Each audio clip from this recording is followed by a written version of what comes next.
The crack of a hand against flesh pierced the quiet evening in Ardmore, Oklahoma Territory, 1882, followed by the sound of breaking glass and a woman's desperate cry. Grace Thompson stumbled backward into the small kitchen table, her trembling hand covering her cheek where Jeremiah Allen's palm had left its angry mark. "You stupid, worthless girl." Her stepfather towered over her, his face contorted with rage, whiskey fumes spilling from his mouth with each accusation. "How could you bring such shame on this family? Pregnant, and not even married." Grace, 20 years old with honey-colored hair falling from its pins around her tear-streaked face, tried to back away. "Please, Jeremiah, don't you dare make excuses." He grabbed her arm, fingers digging painfully into her flesh. "Your mother's been in the ground less than 2 years, and this is how you repay her memory."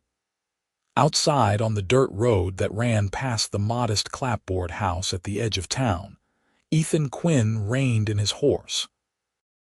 At 26, the lean cowboy with sun-weathered skin had seen his share of ugliness in frontier towns across the West, but the sounds coming from inside the Allen house made his blood run cold.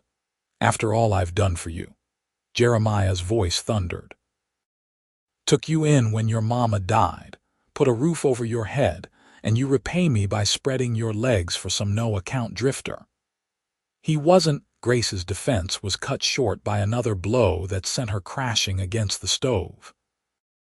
Ethan was off his horse in seconds, the leather of his boots striking the hard, packed earth as he strode toward the house. His hand instinctively moved to the revolver at his hip, but he hesitated. Violence was rarely the answer, despite what most men in these parts believed. Still, he wouldn't stand by while a woman was beaten. Inside, Grace tasted blood where her lip had split. Her hand moved protectively to her still flat stomach. 3 months along, she'd managed to hide her condition until this morning when nausea had overtaken her at breakfast. Jeremiah had been suspicious for weeks, watching her with narrowed eyes when she couldn't keep down her meals. "I won't have a whore living under my roof." Jeremiah spat, reaching for his belt. The leather strap slithered from his waist loops with a menacing hiss. "I'm going to beat that bastard child right out of you." The front door crashed open. Silhouetted against the dimming light of dusk stood a tall figure, his Stetson pulled low, but not enough to hide the dangerous glint in his eyes. "That's enough," Ethan said, his voice quiet but carrying the unmistakable edge of steel. Jeremiah whirled around, belt still clutched in his white-knuckled grip. "This ain't your concern, cowboy. This is family business." "Beating a woman isn't any man's business," Ethan replied, stepping fully into the small room. His gaze shifted briefly to Grace, noting the reddening marks on her face, the protective way she cradled her midsection. Understanding dawned immediately. "Get out of my house," Jeremiah snarled, advancing toward Ethan. "Unless you want trouble." Ethan didn't budge. "Seems to me trouble's already here. I'm just aiming to end it." Jeremiah swung the belt, but Ethan was quicker. He caught the leather strap mid-air, yanking it from the older man's grasp with such force that Jeremiah stumbled forward.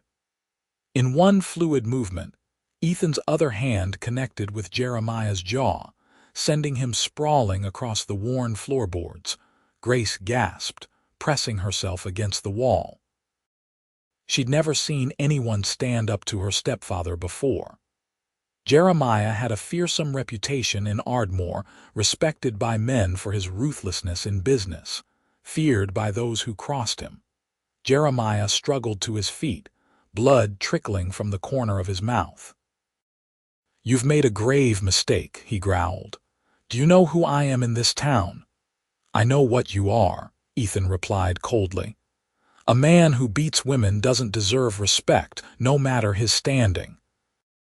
Jeremiah lunged toward the shotgun mounted above the fireplace, but Ethan was on him in an instant, driving him against the wall with an arm across his throat.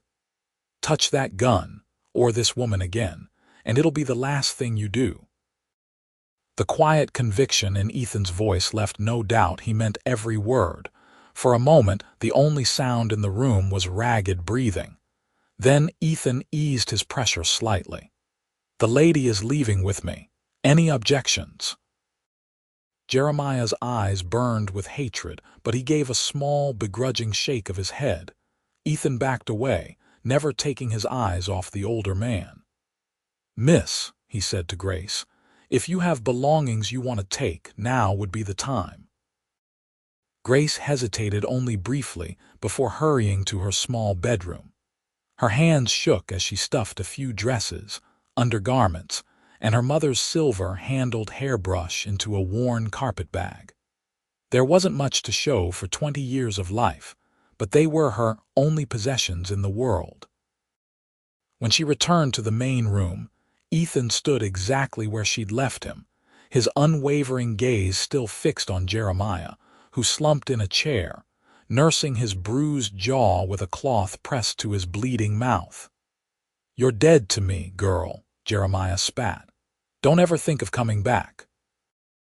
Grace lifted her chin, finding a strength she hadn't known she possessed. "I never wanted to stay." She turned to Ethan. "I'm ready, sir." Outside, the evening air felt cool against Grace's flushed skin. She stood uncertainly beside Ethan's horse, clutching her carpetbag to her chest. "I don't even know your name," she said softly. "Ethan Quinn," he replied, adjusting his hat. "I work at the Rockingham Ranch about 5 miles outside town." He studied her in the fading light. "And you are Grace Thompson. Jeremiah was my stepfather." She swallowed hard, reality crashing down around her. "I don't have anywhere to go." Ethan considered this complication. He couldn't leave her in town. Jeremiah had connections, and an unmarried pregnant woman would find no charity in Ardmore. But taking a young woman back to a ranch full of cowboys wasn't proper either. "There's a widow, Mrs. Fletcher, who cooks for the ranch," he said finally. "She has a small cabin on the property. Perhaps she'd take you in, at least temporarily." Grace nodded gratefully, though doubt clouded her features. "Why are you helping me?" Ethan's expression softened slightly. "My mother used to say that a man who wouldn't stand up for those who couldn't defend themselves wasn't much of a man at all." He offered his hand. "Can you ride?"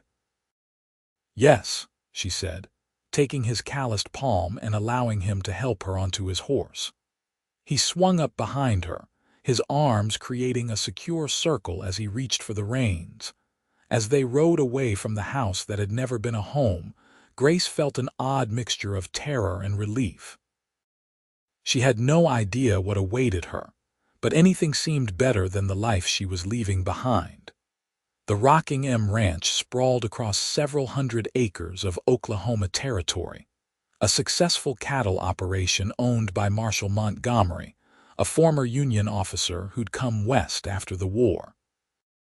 The main house stood on a gentle rise, with bunkhouses, barns, and corrals spread out below it.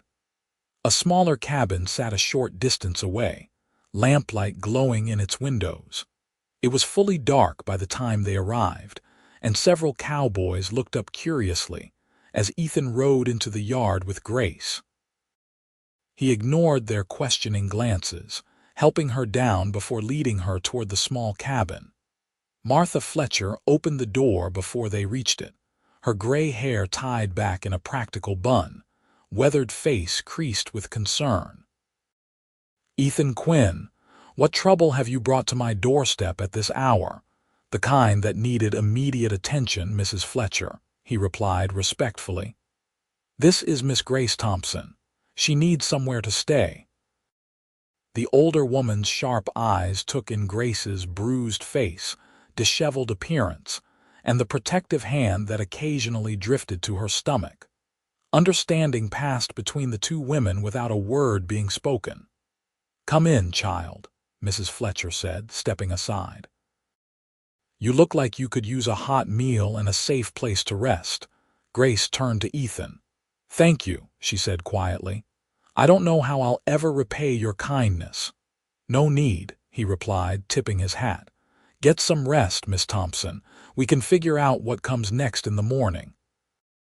As Ethan walked back toward the bunkhouse, he could feel the eyes of his fellow ranch hands on him, curious about the young woman he'd brought to Mrs. Fletcher's. They'd have questions, no doubt, but those could wait. He had enough to consider already, like why he'd felt so compelled to intervene, and why the sight of Grace Thompson's brave face in the midst of her terror had stirred something deep within him. In Mrs. Fletcher's cabin, Grace sat at a small wooden table, hands wrapped around a steaming mug of tea. She'd shared the barest details of her situation enough for the older woman to understand the gravity without forcing Grace to relive every painful moment. "So you're in the family way," Mrs. Fletcher said matter-of-factly. "About 3 months along, I'd guess." Grace nodded, surprised by the woman's perception. "I was a midwife before I started cooking for these cowboys," Mrs. Fletcher explained. "I've seen enough mothers-to-be to recognize the signs." She paused. "The father," Grace's eyes dropped to her tea, "he's gone. Rode out with a cattle drive 2 months ago. He doesn't know." And would it matter if he did? The question hung in the air between them, forcing Grace to confront a truth she'd been avoiding. "No," she finally admitted. "Billy wasn't the kind of man to settle down. I knew that, but—" She trailed off, ashamed of her naivety. Mrs. Fletcher nodded, no judgment in her weathered features. "We've all made choices we've come to regret, child. What matters is what you do now." She rose from the table. "You'll stay with me tonight. Tomorrow we'll speak with Mr. Montgomery. He's a fair man, and there's always work to be done around a ranch this size." That night, lying on a narrow cot in Mrs. Fletcher's spare room, Grace stared at the unfamiliar ceiling. For the first time in years, she felt a strange sense of peace despite her uncertain future. Her hand rested on her stomach, and she whispered a promise to her unborn child they would find a way forward together. Ethan, meanwhile, lay awake in his bunk, the other cowboy's snores filling the darkness around him. His mind kept returning to the moment he'd first seen Grace, her defiant courage even as she faced her stepfather's wrath. There was something about her that stirred protective instincts he hadn't known he possessed. But protection was all he could offer a woman in her situation needed stability, not the attention of a cowboy with little to his name beyond his horse and saddle. Still, as sleep finally claimed him, her face followed him into his dreams. Morning came with the familiar sounds of a working ranch rooster's crowing, cattle lowing in the distance, men calling to one another as they began the day's labor. Grace woke disoriented before remembering the events of the previous evening. Her cheek still throbbed where Jeremiah had struck her, a painful reminder of all she'd left behind. Mrs. Fletcher had already been up for hours, preparing breakfast for the ranch hands. When Grace entered the small kitchen, the older woman handed her an apron. "Might as well make yourself useful while you're here," she said briskly. "Can you manage biscuits?" Grace nodded, grateful for the distraction of work. She'd been cooking since she was old enough to reach the stove, first for her mother and later for Jeremiah after her mother's death. The familiar motions brought a small comfort as she measured flour and cut in lard with practiced movements. Across the yard, Ethan emerged from the bunkhouse, squinting against the early morning sun. He'd slept poorly, his dreams haunted by Grace's frightened eyes and the sound of her stepfather's cruel words. He made his way to the ranch house, where Marshal Montgomery was already at his desk, reviewing the previous day's accounts. "Mr. Montgomery," Ethan said, hat in hand as he stood in the doorway of the study. "I need a word if you have a moment." The ranch owner looked up, steel gray eyebrows lifting slightly. At 55, Montgomery had the appearance of a man who'd lived hard but well, lines carved into his face by sun and experience, but clear eyes that missed nothing. "Come in, Quinn. This about the woman you brought to Mrs. Fletcher's last night. Already heard the talk among the men." Ethan wasn't surprised. News traveled fast on a ranch where diversions were few. He explained Grace's situation as directly as possible, careful to preserve her dignity while making clear the urgency of her circumstances. Montgomery listened without interruption, his fingers steepled before him. When Ethan finished, the older man nodded slowly. "You did right," he said finally. "No decent man stands by while a woman's treated that way." He rose from his desk, moving to the window that overlooked the ranch yard. "Mrs. Fletcher mentioned she might be needing help with the cooking and mending. The men's clothes are falling apart faster than she can patch them." "Thank you, sir," Ethan said, relief evident in his voice. Montgomery turned, fixing Ethan with a penetrating stare. "I'll allow her to stay, but there's to be no trouble. The girl's in a delicate situation, both her condition and her reputation. I won't have her harassed by any of the men. Make that clear to everyone." "Yes, sir." "And Quinn," Montgomery added as Ethan turned to leave, "that includes you. I know that look in a man's eye when he thinks he's found something worth protecting. Just remember, she's got enough complications without adding more." Ethan nodded, uncomfortable with how easily his employer had read his thoughts. "Understood." Later that morning, Grace stood nervously before Marshal Montgomery in the ranch house parlor, her hands clasped tightly before her to stop their trembling.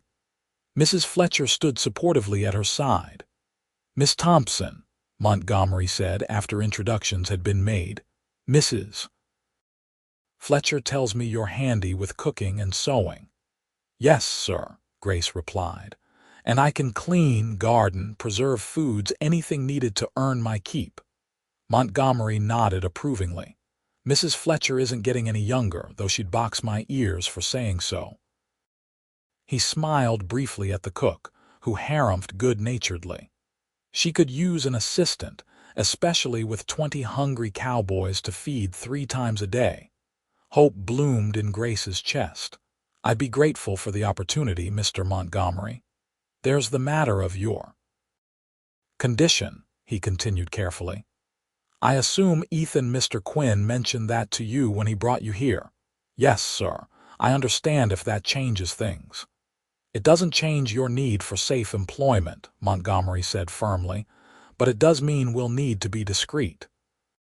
Small towns like Ardmore thrive on gossip, and I won't have my ranch become the subject of it. You'll work with Mrs. Fletcher and keep to yourself. When your time comes, we'll make arrangements." He paused. "Is the father of the child likely to come looking for you?" Grace shook her head. "No, sir. He's long gone." Montgomery studied her for a moment before nodding. "Very well. Mrs. Fletcher will show you where you'll stay and what's expected. You'll receive fair wages for your work." "Thank you," Grace said, emotion tightening her throat. "I won't disappoint you." As they left the ranch house, Grace caught sight of Ethan by the corral, working with a young horse. Their eyes met briefly across the distance, and he tipped his hat in acknowledgement. Something warm unfurled in her chest at the simple gesture, the recognition of a connection, however tenuous, in a world where she suddenly had very few. The days fell into a rhythm at the Rockingham. Grace rose before dawn to help Mrs. Fletcher prepare breakfast for the ranch hands. The work was hard but satisfying, and for the first time in years, she felt a sense of purpose beyond merely surviving her stepfather's household. The cowboys treated her with a cautious respect, tipping their hats when they entered the dining hall, thanking her politely for the food. If they noticed her gradually changing figure as the weeks passed, they had the courtesy not to mention it. She suspected Ethan had something to do with their restraint. Ethan himself maintained a respectful distance, though Grace often felt his eyes on her when he thought she wasn't looking. He took his meals with the other men, occasionally exchanging brief pleasantries with her, but never seeking her out directly. Still, when a supply wagon needed to go into town, he volunteered to accompany her and Mrs. Fletcher, standing guard while they purchased fabric, flour, and other necessities. In Ardmore, Grace kept her head down, avoiding the curious stares of townspeople. Word had spread about her departure from Jeremiah Allen's home, though the details remained mercifully vague. She lived in constant fear of encountering her stepfather, but the trips passed without incident. As summer stretched into fall, Grace's pregnancy became impossible to hide. Her dresses strained at the seams, and Mrs. Fletcher helped her alter them to accommodate her changing body. The older woman also shared her knowledge of childbirth and infant care, preparing Grace for the challenges ahead. "You're carrying high," Mrs. Fletcher observed one evening as they sat mending shirts on the cabin's small porch. "Old wives would say that means a boy." Grace smiled, her hand automatically moving to her rounded stomach. "Boy or girl, I'll love them just the same." Mrs. Fletcher nodded approvingly. "That's as it should be." She paused in her sewing. "Have you given thought to what comes after a baby changes everything?" The question had been weighing on Grace's mind increasingly as her due date approached. "I'm saving every penny of my wages," she said. "Perhaps when the baby is old enough to travel, we could go to California. I've heard there are opportunities there for women on their own." "That's a long, hard journey to make alone with a child," Mrs. Fletcher pointed out gently. Before Grace could respond, the sound of approaching hoofbeats drew their attention. Ethan rode into view, his horse dusty from the trail. He dismounted gracefully, removing his hat as he approached the porch. "Evening, ladies," he greeted them, his eyes lingering briefly on Grace's rounded figure before moving respectfully away. "Mrs. Fletcher, Mr. Montgomery asked me to let you know we'll have 2 extra for supper tomorrow. Cattle buyers from Kansas City." "More mouths to feed," the older woman grumbled good-naturedly. "I suppose they'll be expecting pie too." "Mr. Montgomery did mention your famous apple pie specifically," Ethan admitted with a smile. Mrs. Fletcher sighed dramatically. "Well, that means we'll need more apples. The barrel's nearly empty." "I can ride out to the Wilsons' orchard tomorrow," Ethan offered. "They always have plenty to spare this time of year." "Take Grace with you," Mrs. Fletcher said suddenly. "The girl's been cooped up for weeks. Some fresh air would do her good." She fixed Ethan with a pointed look. "You can be trusted to act as a proper escort, I assume?" Ethan's ears reddened slightly. "Of course, madam." Grace looked between them, her cheeks warming. "Mrs. Fletcher, I don't think—" "Nonsense," the older woman interrupted. "You're nearly 6 months along. Some gentle riding now won't harm the baby, and we need those apples. It's settled." She gathered her mending and rose from her chair. "I need to check on the bread. You two work out the details." As Mrs. Fletcher disappeared into the cabin, an awkward silence fell between Grace and Ethan. He shifted his weight, hat still in hand. "You don't have to come if you'd rather not," he said finally. "I can manage the apples myself." Grace found herself unexpectedly disappointed at the thought. "No, I'd like to go. Mrs. Fletcher is right, I haven't been further than the chicken coop in weeks." She offered a small smile. "As long as you don't mind escorting a woman in my condition." "Not at all," Ethan replied quickly. "We'll take the wagon instead of riding horseback. More comfortable for you that way." He hesitated, then added, "You're doing well. With everything, I mean." It was the most personal question he'd asked since bringing her to the ranch. "I am," Grace answered honestly. "Better than I expected given the circumstances." Mrs. Fletcher has been very kind, and Mr. Montgomery as well." Ethan nodded, relief evident in his features. "Good. That's good." He settled his hat back on his head. "I'll come by after breakfast tomorrow around 9. As he walked back toward the bunkhouse, Grace found herself watching his retreating figure with more interest than was proper. There was something about Ethan Quinn that drew her, despite her best efforts to guard her heart. Perhaps it was the memory of how fiercely he defended her against Jeremiah, or the quiet respect with which he treated her now. Whatever the reason, she couldn't deny the flutter in her chest at the prospect of spending time in his company. The following morning dawned clear and cool, a perfect early October day. Grace dressed with more care than usual, selecting a blue calico dress that Mrs. Fletcher had altered to accommodate her rounded figure.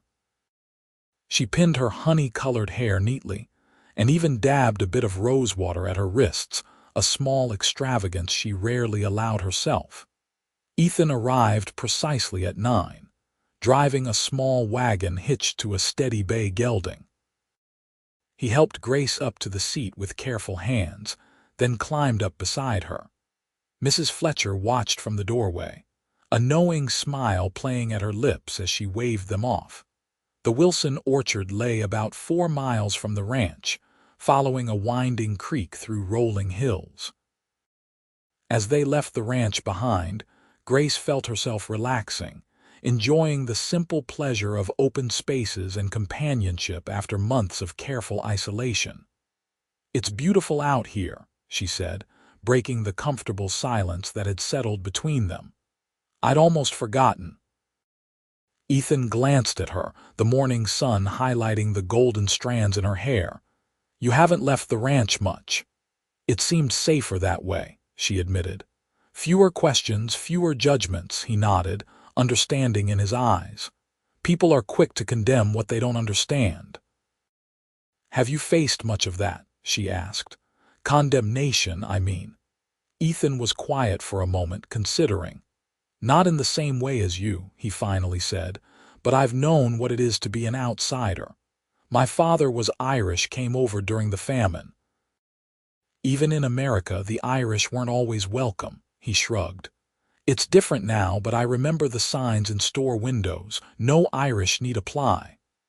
"I didn't realize," Grace said softly. "Your accent doesn't give it away." "My mother was American," he explained. "She made sure I spoke properly, as she called it, said it would open doors for me that were closed to my father." A small, sad smile crossed his face. "She was right, though I sometimes wish I'd held onto more of him." "Where are your parents now?" "Gone," Ethan said simply. "Father when I was 12, mining accident in Colorado. Mother followed 3 years later, influenza."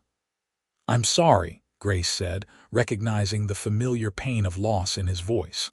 "My mother died 2 years ago, consumption. My father passed when I was just a baby. I never knew him." "And your stepfather?" Ethan's jaw tightened slightly at the mention. "Married my mother when I was 15, Grace explained. "He was different then. Or perhaps she just protected me from the worst of him. After she died, there was no buffer between us." The wagon hit a small rut in the road, jolting them. Ethan instinctively reached out to steady Grace, his hand warm and strong against her arm. The brief contact sent an unexpected current through her, and she found herself blushing as he quickly withdrew his touch. "Sorry," he murmured. "No need," she assured him, trying to ignore the lingering warmth where his fingers had been. "I appreciate your concern." They arrived at the Wilson orchard to find Sarah Wilson, a friendly woman in her 40s, overseeing the apple harvest. Half a dozen workers moved among the trees with ladders and baskets, carefully picking the ripe fruit. "Ethan Quinn," Sarah called cheerfully. "Marshall send you for his pie apples." "Yes, madam," Ethan replied, helping Grace down from the wagon. "Mrs. Fletcher's baking for some important visitors." Sarah's curious gaze moved to Grace, taking in her obvious pregnancy. To her credit, she showed no judgment, just extended her hand in welcome. "You must be the young woman staying with Martha Fletcher. I'm Sarah Wilson." "Grace Thompson," Grace replied, relieved at the woman's easy acceptance. "It's a pleasure to meet you. Come in for some cider while the men load your apples," Sarah insisted, leading them toward the farmhouse. "Best batch of the season, if I do say so myself." Inside, the Wilsons' kitchen was warm and inviting, filled with the rich scents of cinnamon and baking bread. Sarah poured 3 mugs of spiced cider, then excused herself to check on a worker who had called for assistance, leaving Ethan and Grace alone. "Mrs. Wilson seems kind," Grace observed, sipping the warm cider gratefully. "The Wilsons are good people," Ethan agreed. "They judge a person by their character, not their circumstances." "A rare quality," Grace said softly. "Not as rare as you might think," Ethan replied. "Not everyone in Ardmore shares your stepfather's views." The mention of Jeremiah cast a momentary shadow over Grace's mood. "Have you heard anything? About him, I mean." Ethan hesitated, clearly debating how much to share. "He's been asking questions," he finally admitted. "Trying to find out where you went." Fear clutched at Grace's heart. "He knows I'm at the Rockingham." "No," Ethan assured her quickly. "Mr. Montgomery made sure of that. None of the hands would tell him anyway, not after." He trailed off, but Grace understood. The men had seen her bruised face that first night. "Thank you for telling me," she said, trying to keep her voice steady. "I should be prepared in case he ever does find out." Ethan's expression hardened. "He won't get near you again, Grace. I promise you that." The fierce protectiveness in his voice warmed something deep inside her. For the first time since discovering her pregnancy, Grace felt truly safe. Sarah returned with a basket of freshly baked apple tarts, insisting they take some back for Mrs. Fletcher. By the time they left, the wagon was loaded with bushels of apples and other autumn bounty pumpkins, squash, and preserves that Sarah pressed upon them. The return journey felt different somehow, the awkwardness between them replaced by a comfortable familiarity. Grace found herself sharing stories of her childhood before Jeremiah, and Ethan told her about his years working cattle drives across the territory before settling at the Rockingham. As they neared the ranch, Grace gathered her courage. "Thank you for today," she said. "It's been nice, normal. I haven't felt normal in a very long time." Ethan glanced at her, his expression softening. "You deserve normal, Grace, and a whole lot more." The sincerity in his voice caught her off guard, and for a brief moment, she allowed herself to imagine a different future, one where she wasn't alone, where her child had a father figure who looked at her the way Ethan was looking at her now. The thought both thrilled and terrified her. Mrs. Fletcher was waiting when they returned, eyebrows raised at the abundance of provisions. "I see Sarah Wilson was her usual generous self," she observed dryly. "Help me get these inside before the pies need baking." The rest of the day passed in a flurry of preparation for the cattle buyer's visit. Grace found her thoughts repeatedly drifting to Ethan, the way the sun had highlighted the auburn tints in his dark hair, the careful way he'd helped her down from the wagon, the protective edge in his voice when he'd spoken of Jeremiah. It was dangerous to let her mind wander such paths.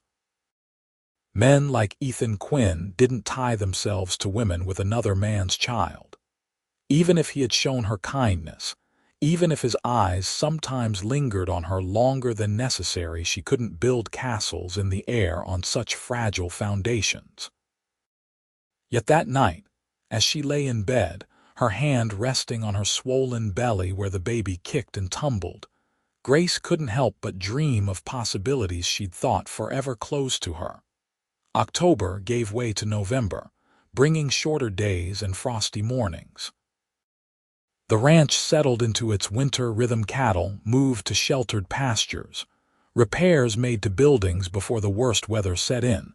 Supplies stockpiled against potential storms. Grace's pregnancy advanced, her back aching constantly now as she helped Mrs. Fletcher with daily chores.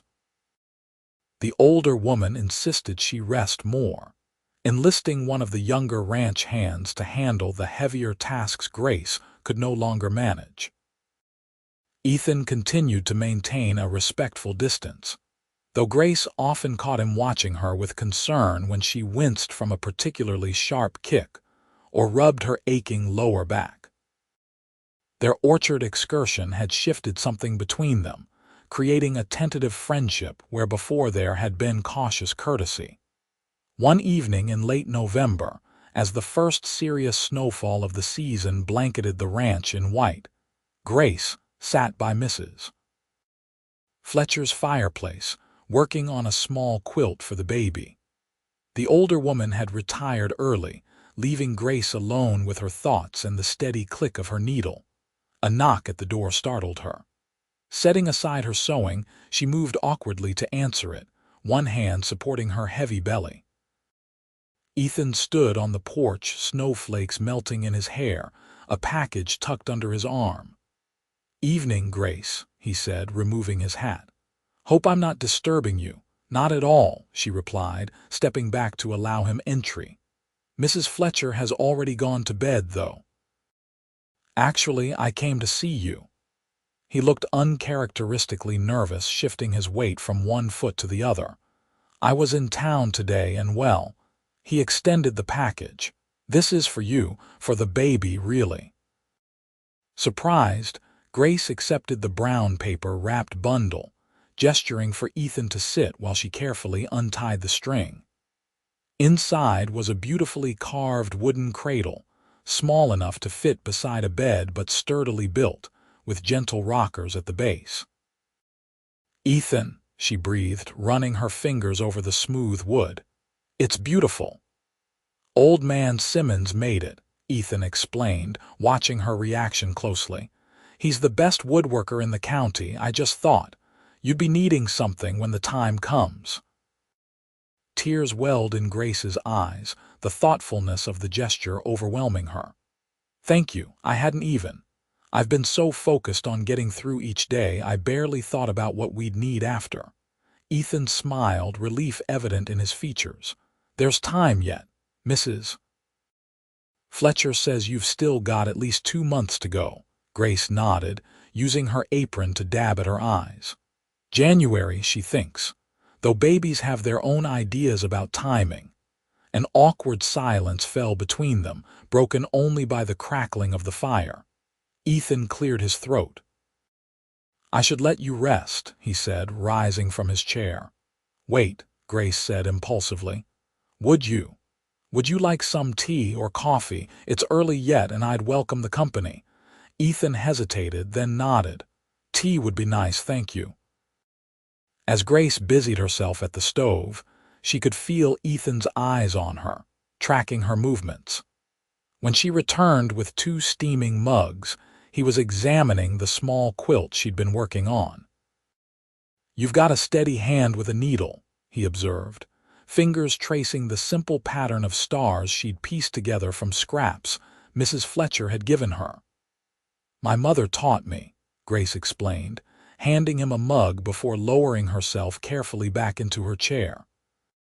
"She was a seamstress before she married my father, said a woman should always have a skill to fall back on." She smiled sadly. "She was right, though I never thought I'd need to use it this way." Ethan took a sip of his tea, his expression thoughtful. "What will you do?" "After the baby comes, I mean." It was the question that had been haunting her for months. "I'm not sure," she admitted. "Mr. Montgomery has been kind enough to say I can stay on working for Mrs. Fletcher, but eventually—" She trailed off, looking down at her swollen belly. "A child needs more than I can give them here." "What about the father?" Ethan asked carefully, his tone neutral. "You've never spoken of him." Grace's fingers tightened around her mug. "Billy Cortland was passing through with a cattle drive last spring. He was handsome and charming and made me feel special when nothing else in my life did." She shook her head at her own naivety. By the time I realized I was carrying his child, he was long gone. Headed to Wyoming, he said. Have you tried to contact him? No, Grace said firmly. Billy wasn't the type to welcome such news. He made it clear from the start that he wasn't looking for attachments. She met Ethan's gaze directly. I won't force a man to be a father if he doesn't want to be. My child deserves better than that. Ethan nodded slowly, something like admiration in his eyes. Your child is lucky to have you for a mother. The simple statement, delivered with such sincerity, touched Grace deeply. Sometimes I wonder if I'm making a terrible mistake, she confessed. Bringing a child into the world with no name, no father, nothing to offer but my own determination to keep them safe. Determination counts for a lot, Ethan said softly, and love, which I've no doubt you have in abundance. The understanding in his voice nearly undid her. Why are you so kind to me, Ethan? She asked, unable to keep the question inside any longer. From that first night, you've gone above and beyond what any stranger would do. Ethan was quiet for a long moment, staring into the depths of his tea as if the answer might be found there. I told you about my father, he finally said. What I didn't mention was that he wasn't always a kind man, especially when he drank. He never raised a hand to me but my mother. He swallowed hard. I was too young to stop it then, too afraid. But I swore I'd never stand by again if I saw a woman being hurt. Grace reached across the space between them, placing her hand over his. I'm sorry about your mother, and grateful that you've become the kind of man who stands up for others. Ethan turned his hand beneath hers, their fingers intertwining naturally. When I heard the commotion from your stepfather's house that night, I didn't think, I just acted. His eyes met hers, intense and honest. But since then, it's not just about doing what's right anymore, Grace. Her heart quickened at his words, at the unspoken meaning beneath them. Ethan, I know the timing couldn't be worse, he continued, his voice low and urgent. I know you've got more important things to worry about than a cowboy with nothing to offer but his heart. But I can't keep pretending that I don't feel something for you, something I've never felt for anyone before. Grace's throat tightened with emotion. You can't mean that. Not with me in this condition, carrying another man's child. I've had months to think about it, Ethan replied firmly. I know exactly what I mean. The baby doesn't change how I feel about you. Hope and fear warred within Grace's chest. People would talk. They'd say you were a fool to take on another man's responsibility. Let them talk, Ethan said simply. I've never much cared for others' opinions. Grace withdrew her hand reluctantly, needing distance to think clearly. This is too important to rush into, for both of us, for the baby. She met his gaze steadily. I care for you, Ethan, more than I should, perhaps, but I won't have you make promises now that you might come to regret later. Ethan nodded, accepting her caution even as disappointment flickered across his features. I understand. Just know that my feelings won't change, Grace. When you're ready, if you're ever ready, I'll be here. The promise hung between them, fragile and precious. Grace knew she should be practical, should remind herself of all the reasons a future with Ethan was unlikely. But for the first time in months, she allowed herself to hope. Their conversation shifted to safer topics than ranch business, preparations for winter, Mrs. Fletcher's plans for Christmas dinner.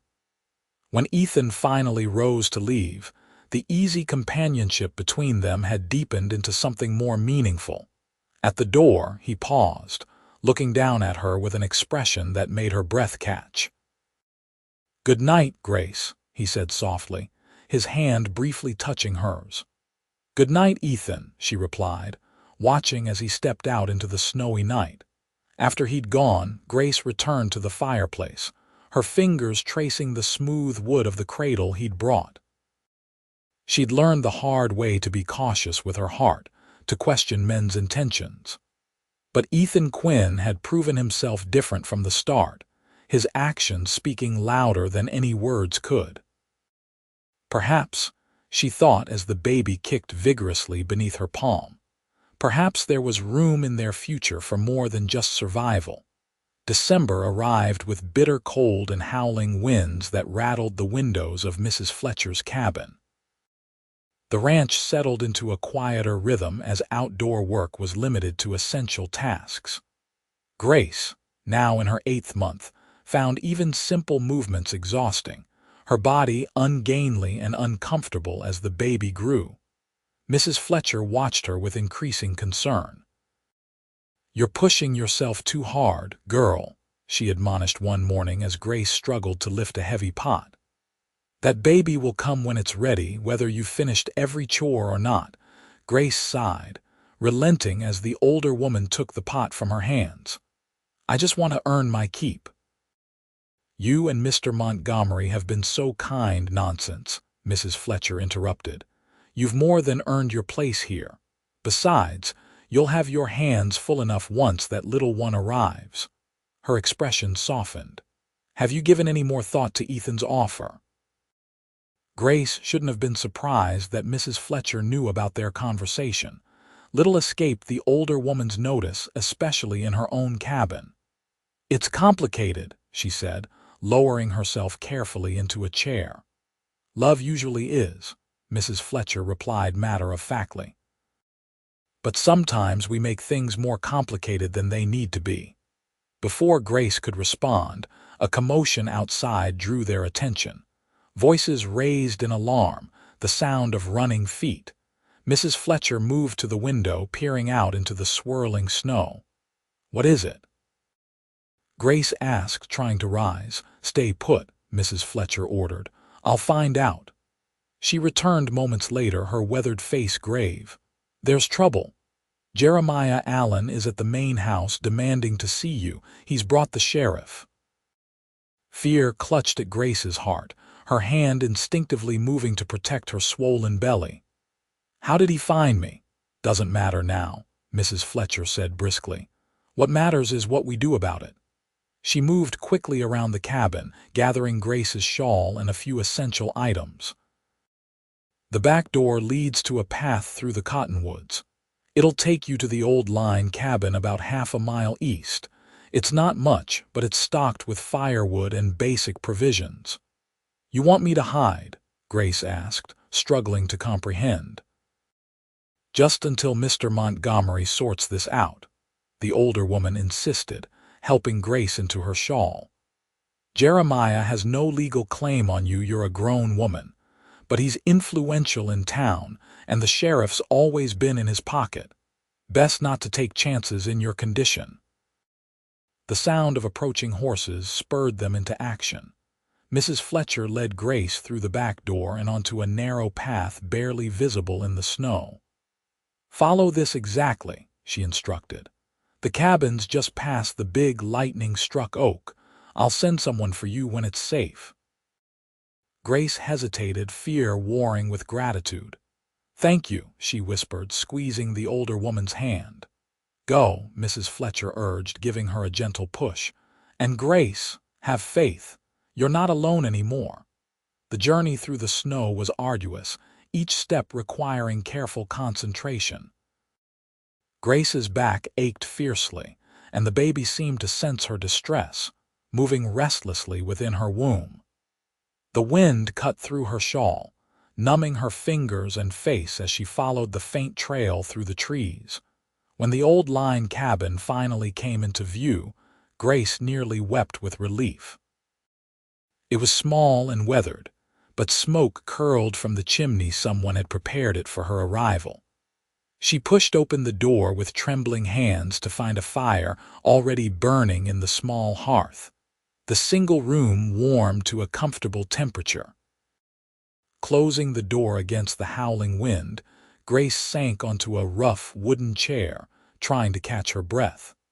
Her heart pounded with fear and exertion as she considered her situation. How had Jeremiah found her? What did he want after all this time? He'd made it clear she was dead to him the night she'd left. A particularly sharp pain lanced through her lower back, making her gasp. She shifted position, trying to find relief, but the discomfort only intensified.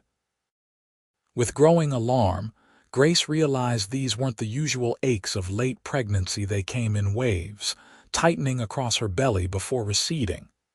"No," she whispered to her unborn child. "Not yet, not here." But the baby had other ideas. Another contraction gripped her, stronger than the last, confirming what she already knew: her labor had begun, a month earlier than expected. Grace forced herself to remain calm, trying to recall everything Mrs. Fletcher had told her about childbirth. First babies often came slowly, she reminded herself. There would be time for help to arrive. She needed to conserve her strength, to prepare as best she could. Moving carefully between contractions, she explored the small cabin. A narrow bed stood against one wall, covered with clean blankets. A shelf held basic provisions: flour, coffee, dried beans. A bucket of fresh water sat near the hearth. Most importantly, she found clean rags and towels stacked on a small table, as if in anticipation of exactly this emergency. Mrs. Fletcher's doing, Grace realized gratefully. The older woman had prepared for every contingency. As darkness fell and the storm intensified outside, Grace paced the small cabin, pausing to breathe through each contraction as they grew steadily stronger and closer together. Fear mingled with determination as she faced the reality that she might have to deliver this baby alone. Back at the ranch house, chaos reigned. Jeremiah Allen stood in Marshal Montgomery's study, his face flushed with self-righteous anger, Sheriff Davis at his side looking uncomfortable but determined. "I know she's here, Montgomery," Jeremiah insisted. "That girl is my responsibility, and I've come to take her home where she belongs." "Miss Thompson is of legal age," Montgomery replied coolly, standing behind his desk. "She's employed here of her own free will. If she wishes to return with you, that's her decision to make." "The girl's simple-minded," Jeremiah scoffed, "not fit to make such decisions. She needs guidance, structure." Ethan, who had been summoned to the house when Jeremiah arrived, stood silently in the corner, his jaw clenched so tightly it ached. Every instinct urged him to throw the man bodily from the property, but he knew that wouldn't help Grace. "Perhaps we should ask Miss Thompson directly," Montgomery suggested, his tone making it clear this was not a request but a strategy for delay. "Quinn, would you fetch her from Mrs. Fletcher's cabin?" "No need," Mrs. Fletcher announced from the doorway, her expression carefully neutral. "I'm afraid Grace isn't available at the moment." Jeremiah's eyes narrowed suspiciously. "What do you mean, not available?"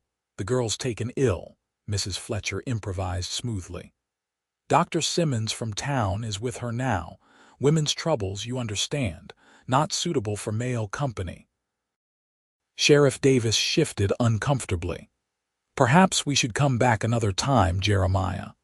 "There's no doctor's horse outside," Jeremiah observed, his voice dangerous. "You're lying, old woman." Ethan stepped forward, positioning himself between Mrs. Fletcher and Grace's stepfather. "Mind how you speak to the lady," he warned quietly. Jeremiah's gaze shifted to Ethan, recognition dawning in his eyes. "You," he spat. "You're the cowboy who interfered that night. Should have known you'd be involved."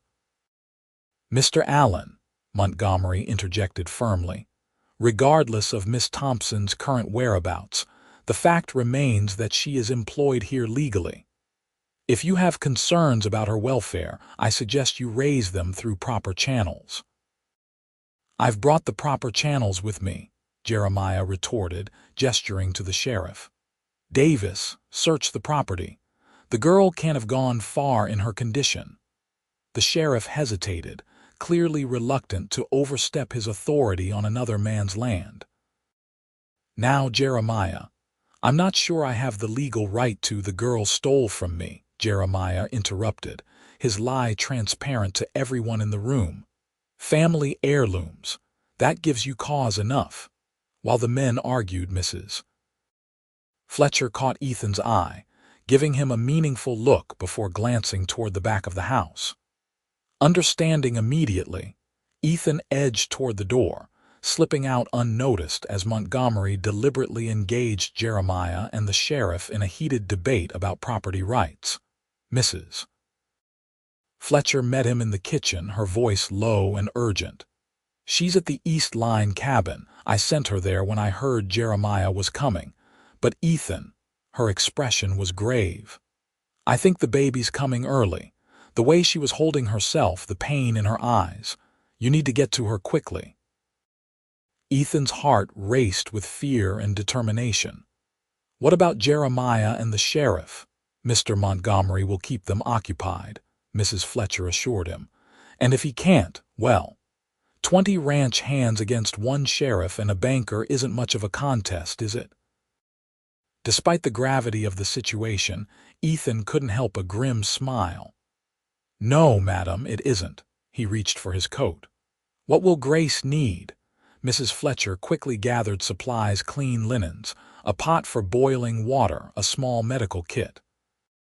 "Get these to her, then ride for Dr. Simmons in town. If the weather permits," she added, glancing at the worsening storm outside. "If not, well, babies have been born without doctors since the beginning of time." The implications weren't lost on Ethan. "I don't know the first thing about delivering a baby," he admitted, fear evident in his voice. Mrs. Fletcher squeezed his arm reassuringly. "Grace knows what to do. She's been preparing. Just be there for her, Ethan. That's what she needs most right now." The blizzard had intensified by the time Ethan set out, the wind driving snow into near impenetrable sheets of white. He led his most sure-footed horse through the back pasture, following the same path Mrs. Fletcher had shown Grace earlier. The supplies were secured in saddlebags, protected as best he could manage from the elements. Progress was painfully slow, each step a battle against the howling wind and deepening snow. What should have been a 20-minute journey stretched to nearly an hour as Ethan fought his way forward, guided only by his intimate knowledge of the ranch's terrain and sheer determination to reach Grace.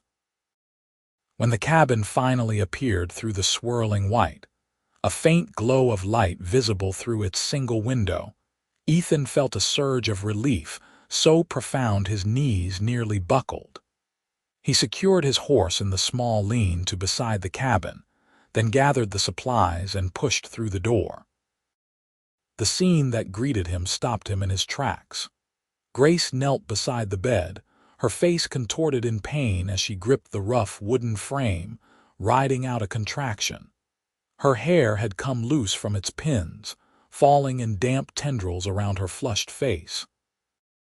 She looked up as the door opened, shock and relief washing over her features. "Ethan," she gasped, her voice strained. "The baby, it's coming." Dropping the supplies, Ethan was at her side in an instant, supporting her as another contraction took hold. "I'm here," he said, his voice steadier than he felt. "I'm here now, Grace. You're not alone." When the pain receded, he helped her onto the bed, arranging the blankets to provide what comfort he could. "Mrs. Fletcher sent supplies," he explained, retrieving the saddlebags. "How far apart are the pains?" "Maybe 5 minutes," Grace replied, attempting to smooth her hair with trembling hands. "It's too early, Ethan. The baby's not due for another month." "Babies come when they're ready," he said, repeating Mrs. Fletcher's earlier wisdom as he built up the fire and set water to boil. "This one's just eager to meet its mother." A ghost of a smile crossed Grace's tired face. "Stubborn already." Ethan worked efficiently, preparing the cabin as best he could with his limited knowledge. He laid out clean linens, positioned the water within reach, and made sure the fire would last through the night. Outside, the storm showed no signs of abating. There would be no reaching town for the doctor tonight. As Grace's labor intensified, Ethan stayed by her side, offering his hand to grip during contractions, wiping her brow with a cool cloth, murmuring encouragement when pain threatened to overwhelm her. Hours passed, marked only by the rhythm of her labor and the howling wind outside. "Tell me about California," Ethan said during a brief respite between contractions, trying to distract her from her exhaustion. "Mrs. Fletcher mentioned you were thinking of going there." Grace's eyes, hazy with pain, focused on his face. "Orange groves," she said softly. "The ocean. A place where no one knows my history." "Sounds beautiful," Ethan replied, squeezing her hand gently, "though Oklahoma has its charms too." Before she could respond, another contraction seized her, stronger than any before. Grace cried out, her body curling forward with the force of it. "I need to push," she gasped when she could speak again. "The baby's coming now." Fear and awe swept through Ethan in equal measure. This was happening. He was about to witness the miracle of birth, to help bring a new life into the world. "Tell me what to do," he said, his voice steady despite his racing heart. Grace directed him with remarkable clarity given her condition, positioning herself at the edge of the bed, instructing him on how to support the baby's head as it emerged. Ethan followed her guidance, pushing aside his own fear to be the strength she needed. What followed was the most terrifying and profound experience of Ethan's life. As Grace fought through the final stage of labor, her courage humbled him. When at last the baby slipped into his waiting hands, tiny, slippery, and indignantly announcing its arrival with a lusty cry, Ethan felt tears streaming down his face. "It's a boy," he told Grace, his voice choked with emotion as he carefully placed the squalling infant on her chest. "You have a son." Grace's exhausted face transformed with a love so pure it took Ethan's breath away. "Hello, little one," she whispered, cradling the baby close. "We've been waiting for you." Ethan tended to them both with gentle efficiency, cutting and tying the cord as Grace had instructed, helping her clean the baby and wrap him in a soft blanket. Despite being early, the boy seemed healthy, pink-skinned, strong-lunged, with a thatch of dark hair that already showed signs of curl. "He's perfect," Ethan said, sitting beside them on the bed, his finger caught in the baby's surprisingly strong grip. Grace looked up at him, her eyes bright with unshed tears. "Thank you, Ethan. I couldn't have done this without you." "Yes, you could have," he replied with absolute certainty. "You're the strongest person I've ever known, Grace Thompson." He hesitated, then continued, his voice softening. "But I'm glad I was here, glad I could share this with you." Outside, the storm had begun to abate, the howling wind gradually subsiding to a gentle murmur. Dawn was breaking, the first pale light filtering through the cabin's small window. A new day, a new life, a new beginning. Grace's eyes began to droop with exhaustion, the events of the past hours catching up with her. Ethan took the sleeping infant from her arms, cradling him carefully as he encouraged her to rest. "Sleep now," he said softly. "I'll watch over you both." As Grace drifted into much-needed slumber, Ethan sat beside the fire, the tiny bundle warm against his chest. He looked down at the baby's peaceful face, marveling at the perfect miniature features, the tiny fingers curled against the blanket. "Welcome to the world, little man," he whispered. "You've got quite a mother, you know, and if you'll have me, I'd be honored to be a father to you." The infant stirred slightly, as if in response to his words, then settled back into sleep. Ethan smiled, a sense of rightness settling over him. Whatever challenges lay ahead, Jeremiah Allen, the gossip of small-minded people, the practical difficulties of building a life together, they would face them. Together.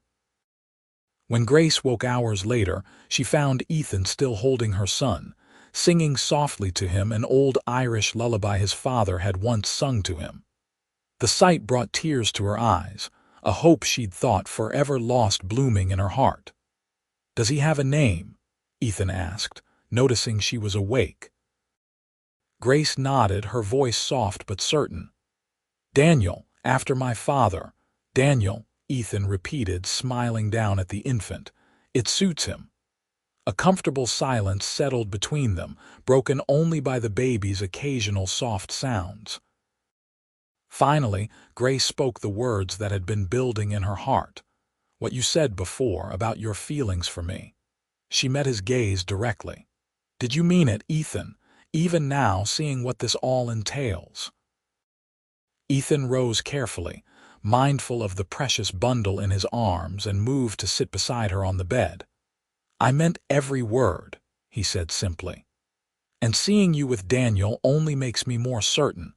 I love you, Grace. I want to build a life with you, with both of you, if you'll have me." Grace's heart swelled with emotions too complex for simple words.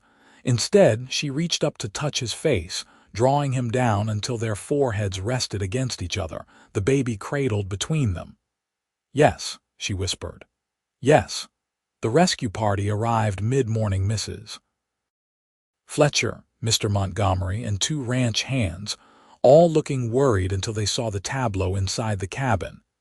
Grace propped up on pillows, Ethan beside her, the newborn sleeping peacefully in a makeshift cradle fashioned from a drawer padded with blankets. "Well now, Mrs. Fletcher said, her usually stern face breaking into a broad smile. "Looks like I missed all the excitement." Mr. Montgomery hung back, hat in hand, clearly relieved but uncomfortable with the intimate scene. "Alan's gone," he announced. "Sheriff too. I made it clear that Grace is under my protection, and any further harassment would be met with the full force of the law and my men." "Thank you," Grace said sincerely, though her attention was primarily focused on Mrs. Fletcher's expert examination of the baby. "He's small but strong," the older woman declared after checking Daniel thoroughly. "Good lungs, good color. You did well, both of you." She shot Ethan an approving look. "Especially you, Cowboy. Not many men would have handled this situation with such grace." Ethan shrugged, embarrassed by the praise. "I just did what needed doing." "And that," Mrs. Fletcher said pointedly, "is precisely what makes you different from most." Once Grace and the baby were deemed fit for travel, they were carefully bundled into the wagon Montgomery had brought. The journey back to the main ranch was slow and cautious, with Ethan riding alongside, his watchful gaze never leaving Grace and their precious cargo. Word of Daniel's birth and the circumstances surrounding it spread quickly through the ranch. By the time they reached Mrs. Fletcher's cabin, several of the hands had gathered, eager to catch a glimpse of the newest addition to the Rockingham family. Their reaction surprised Grace, not judgment or disdain, but genuine warmth and congratulations. "They respect you," Ethan explained later, as they settled into the small bedroom Mrs. Fletcher had prepared for Grace and the baby. "Both of you. What you've faced, the courage you've shown, that means something to men who understand hardship." The days that followed passed in a blur of adjustments and discoveries, as Grace learned the rhythms of motherhood. Daniel proved to be a good-natured baby, with a healthy appetite and an apparent fascination with the world around him. Ethan spent every free moment with them, learning alongside Grace how to care for the tiny new life they both adored. Christmas arrived with a gentle snowfall that transformed the ranch into a winter wonderland. Mrs. Fletcher insisted on a proper celebration, decorating her small cabin with evergreen boughs and red ribbons, preparing a feast that drew ranch hands and owners alike to her table.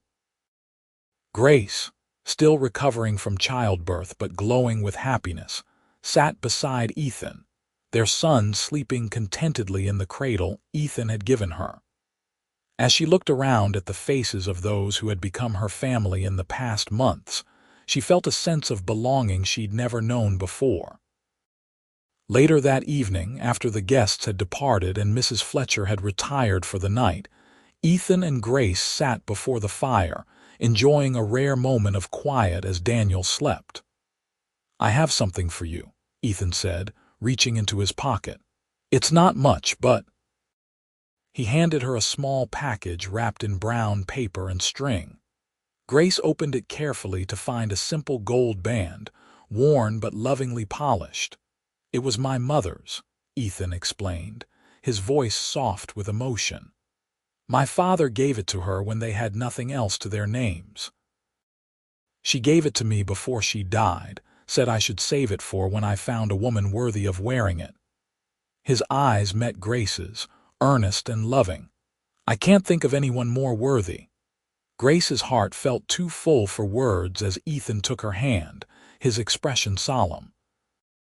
"I know we haven't known each other long in the usual way of things," he said, "but I've seen your courage, your kindness, your strength. I've watched you become a mother. I've held your son in my arms and felt like he was my own." He squeezed her fingers gently. "I love you, Grace Thompson. I want to be a husband to you and a father to Daniel. I want us to be a family, proper and true." Tears spilled down Grace's cheeks as she nodded, unable to speak past the emotion tightening her throat. When she finally found her voice, it was steady and sure. "Nothing would make me happier, Ethan Quinn." He slipped the ring onto her finger, a perfect fit, as if it had been made for her all along. "We'll be married as soon as you're fully recovered," he promised. "Mr. Montgomery says he'll stand as witness. Mrs. Fletcher, too, of course."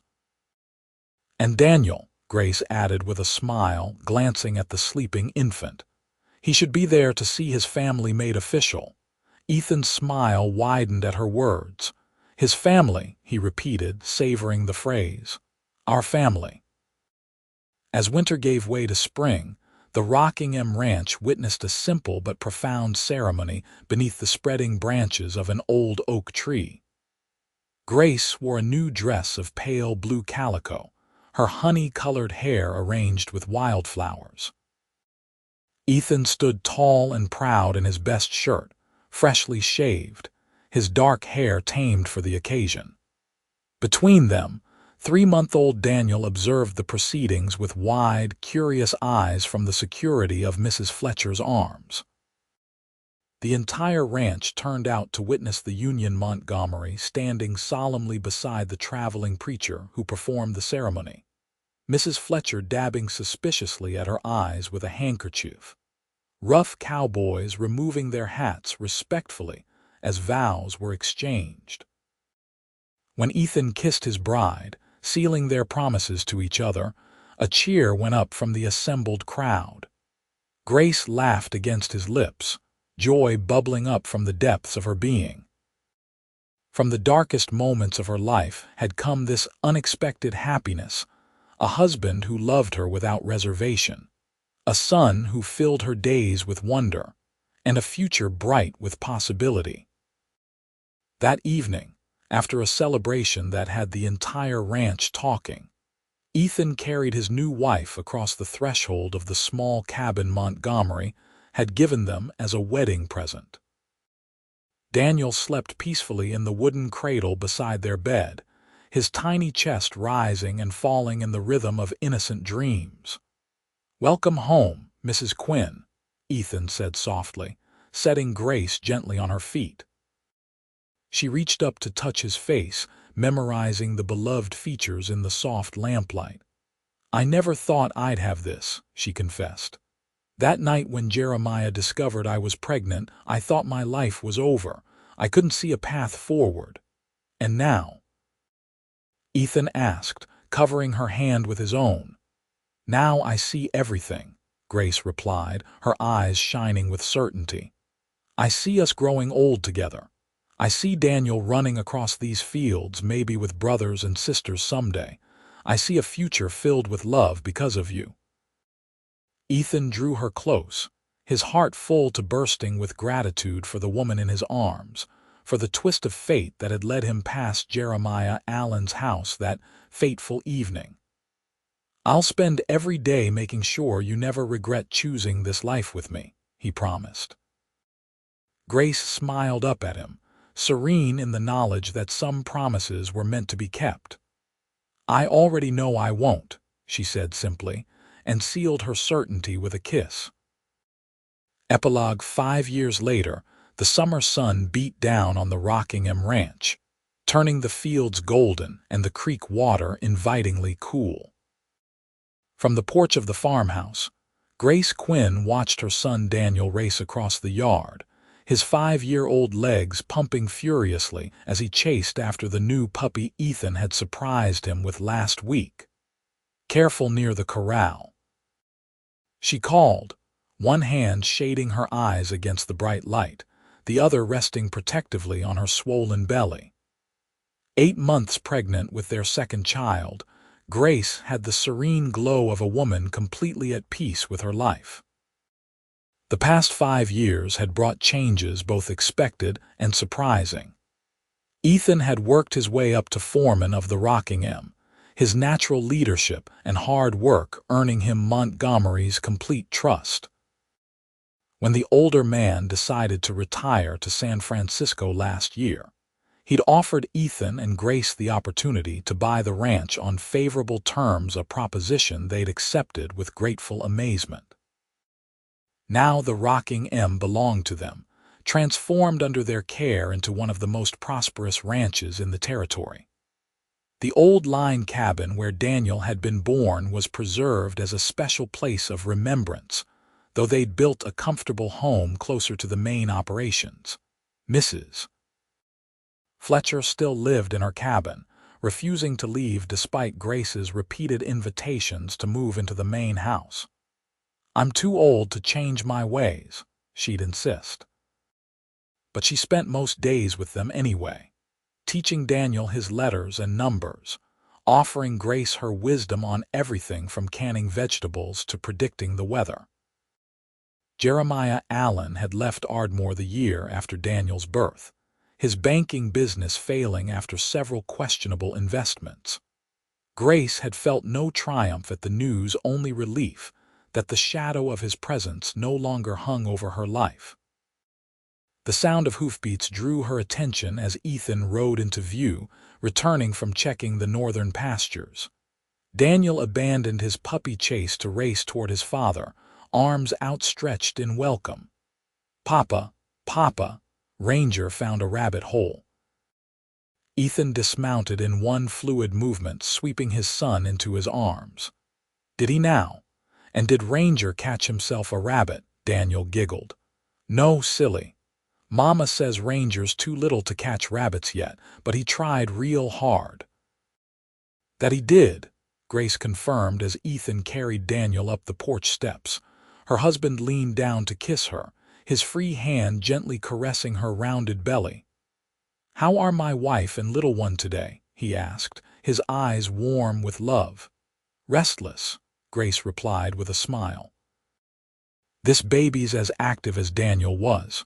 Mrs. Fletcher says that means it's a girl." "Girl or boy, as long as they're healthy," Ethan said, the familiar phrase a touchstone between them. He set Daniel down. "Go wash up, partner. Looks like your mama's got dinner almost ready." As their son scampered inside, Ethan drew Grace into his arms, mindful of her pregnant state. "I never get tired of coming home to you," he murmured against her hair. Grace leaned into his embrace, savoring the solid strength of him. "Nor I of seeing you ride in," she replied.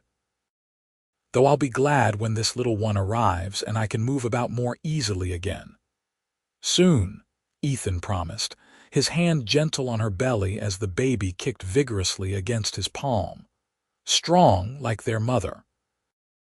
Later, as twilight painted the sky in shades of pink and gold, the family gathered on the porch after supper. Daniel, worn out from his day's adventures, dozed in his father's lap while Grace knitted a tiny blanket for the coming baby. "I had a letter from Sarah Wilson today," Grace mentioned, her needles clicking rhythmically. She says her sister in California has just had twins.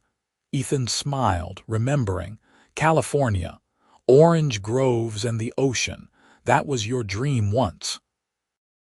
Grace's hands stilled as she looked out over the land that had become their home, the rolling hills dotted with healthy cattle, the cottonwood trees along the creek where Daniel loved to play, the fields where wildflowers bloomed in spring.